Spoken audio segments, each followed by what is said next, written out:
আসসালামু আলাইকুম ছোট বন্ধুরা, আশা করি তোমরা সকলে ভালো আছো। জীবনস লার্নিং জন্য তোমাদের সবাইকে স্বাগতম। গতদিনের মতো আজকে আমি একটি নতুন ভিডিও নিয়ে তোমাদের সাথে চলে আসলাম। আজকের ভিডিওটা হচ্ছে সপ্তম শ্রেণীর বাংলা নিয়ে। এই ভিডিওতে আমি কিছু একক কাজ এবং দলগত কাজ দেখাবো। আমি দুটো উদ্দীপক লিখেছি, আশা করি এই ভিডিওটা মনোযোগ সহকারে দেখলে তোমাদের পরীক্ষাতে কমন পাবা। তাহলে চলো শুরু করা যাক। প্রথমে আমি একক কাজের মধ্যে প্রথমে লিখেছি একটা উদ্দীপক লিখেছি। এই উদ্দীপকের মধ্যে দেখো, এখানে বলা হয়েছে একটি বিষয় নিয়ে তোমার দুই বন্ধুর মতের পার্থক্য হয়েছে এবং তাদের মধ্যে তর্কাতর্কি হচ্ছে।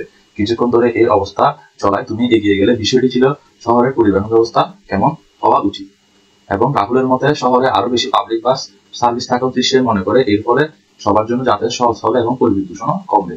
অন্যদিকে মেহেদির মতে ব্যক্তিগত গাড়ির সংখ্যা বাড়ানো উচিত। তার মতে ব্যক্তিগত গাড়ি থাকলে তার সময় ও স্বাচ্ছন্দ্য মতো চলাফেরা করতে পারবে এবং কাজের গতিও বাড়বে। তাদের মধ্যে তর্কাতর্কি চলতে থাকলে তুমি এগিয়ে গিয়ে বললে, তোমার মনে হয় আমাদের উভয়ের দিকে চিন্তা করা উচিত। পাবলিক বাস সার্ভিস বাড়ানো হলে সাধারণ মানুষের সুবিধা হবে, আবার ব্যক্তিগত গাড়ি থাকলে কাজের গতি বাড়বে। আমাদের উচিত একটি ভারসাম্যপূর্ণ পরিবহন ব্যবস্থা তৈরি করা যেখানে উভয় দিকে সুবিধা থাকবে। এবং এখানে তোমার কথায় তারা কিছুটা থমকে গেল এবং নতুন করে ভাবতে লাগলো।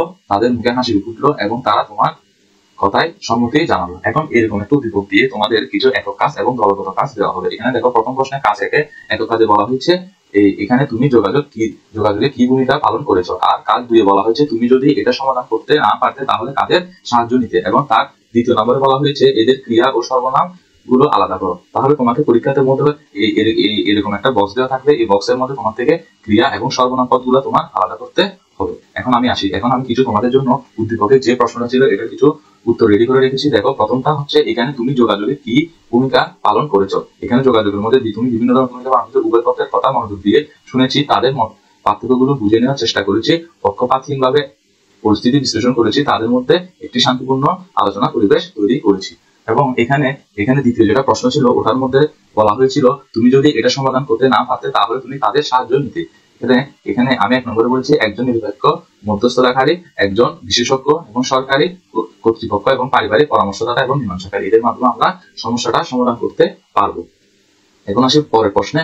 এখানে বলেছি এই যে তোমার উদ্দীপকটা রয়েছে, উদ্দীপকের মধ্যে তোমাকে ক্রিয়া এবং যে সর্বনাম পদগুলো আছে সেগুলো তোমাকে আলাদা করার কথা বলা হয়েছে। তাহলে তুমি কি করবে, তুমি যে উদ্দীপকটা দেওয়া থাকবে সেটা ভালো করে পড়বে এবং সেখান থেকে ক্রিয়া এবং সর্বনাম পদগুলোকে আলাদা করবে। এখানে ক্রিয়াপদের মধ্যে রয়েছে এগিয়ে গেলে, চলতে এবং তৈরি করা। এবং সর্বনাম পদের মধ্যে রয়েছে শহরে, সবার জন্য, তাদের এবং আমাদের। এবং লাস্টে আমি একটা উদ্দীপক লিখেছি, এটা একটু মনোযোগ সহকারে দেখো। এখানে বলা হয়েছে অনেকদিন ধরে ইচ্ছা ছিল কোনো পুরাতন ঐতিহাসিক স্থানে ঘুরে দেখা। বাবার কাছে বহুবার শুনেছি সোনারগাঁওয়ের কথা। একদিন আমরা ঠিক করলাম সবাই মিলে সোনারগাঁও যাব। আমাদের যাওয়ার কথা শুনে আমার খালাতো ভাই হাসানও যেতে চাইলো। হাসানকে নিয়ে অনেক মজার ঘটনা আছে। একবার যেমন আমার খালা ওকে বলেছিল, হাসান তুমি কি আমার জন্য এক গ্লাস পানি আনবে। হাসান কি বুঝলো কে জানে, সে তার কিচেন থেকে এক বোতল তেল নিয়ে চলে আসলো। তা দেখে আমার খালা হাসতে হাসতে মাটিতে লুটিয়ে পড়েছিল। হাসান তখন ভীষণ লজ্জা পেয়েছিল। হাসান সোনারগাঁও দেখতে চাই শুনে বাবা হিসেবে বললো, ঠিক আছে সবাই মিলে চলো। আমরা টিকিট কেটে সোনারগাঁওয়ের ভেতরে ঢুকলাম। সেখানে যেতে যেতে বাবা বলেছিল সোনারগাঁওয়ে বাংলার প্রাচীন রাজধানী এবং মধ্যযুগীয় বাংলার একটি গুরুত্বপূর্ণ নগরী ছিল। এখানে মুঘল আমলে অনেক স্থাপত্য নির্মাণ করা হয়েছিল। বাবার কাছ থেকে আরো শুনেছিলাম সোনারগাঁওয়ে পানাম নগর ছিল বাংলার অন্যতম গুরুত্বপূর্ণ বাণিজ্যিক কেন্দ্র। আমাদের সবার মনে কৌতূহল আর উত্তেজনা ছিল এই ঐতিহাসিক স্থানটি ঘুরে দেখার জন্য। এখন আমি এখানের মধ্যে প্রথম প্রশ্নের মধ্যে রেখেছি এখানে কিছু প্রাসঙ্গিক এবং অপ্রাসঙ্গিক কি আছে সেটা তোমাকে তুলে ধরতে বলা হতে পারে। যেমন প্রাসঙ্গিকের মধ্যে আছে পুরাতন ঐতিহাসিক স্থান ঘুরে দেখার ইচ্ছা। 2 নম্বর আছে বাবার কাছে থেকে ঐতিহাসিক স্থানের কথা শোনা, সোনারগাঁও যাওয়ার পরিকল্পনা করা এবং 4 নম্বর হচ্ছে খালাতো ভাই হাসানের সোনারগাঁও যেতে চাওয়া।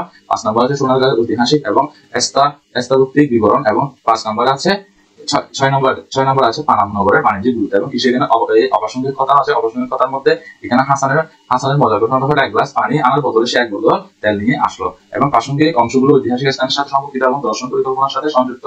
অপ্রাসঙ্গিক অংশ হাসানের মজার ঘটনা যা গল্পের মূল বিষয়বস্তু থেকে ভিন্ন। তোমাদের সবাইকে এই ভিডিওটা দেখার জন্য স্বাগতম। তোমরা আশা করি আমার চ্যানেলটা সাবস্ক্রাইব করবে। এখানে আমি নিয়মিত ভিডিও দিব যা থেকে তোমরা পরীক্ষায় কমন পাবে। Thank you for watching this video.